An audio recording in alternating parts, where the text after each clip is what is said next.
What does God have to do to get your attention? We know that sometimes God allows things to happen to people. He allows the devil to attack people for different reasons. But I want to speak to something a little more severe. Um, it's got a positive lining to it, and that is that God has been known to raise up enemies.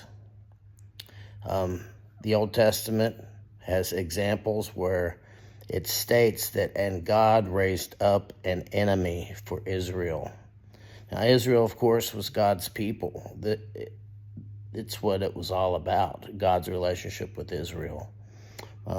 Soon I'm going to be talking about God's jealousy for Israel, and this kind of ties into it.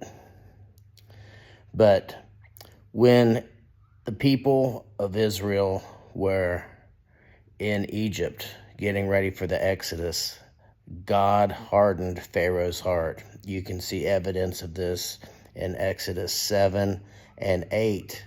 God had a plan to deliver Israel, but part of that was turning a leader against his people. And it, in effect, made things harder for them. But he had a plan that he was going to show them deliverance. But what brought me to this message was I was reading Ezekiel 38, and God was addressing a foreign people, Gog and Magog, and the associated tribes with them, and he was telling them that he was going to put it on their heart to attack Israel.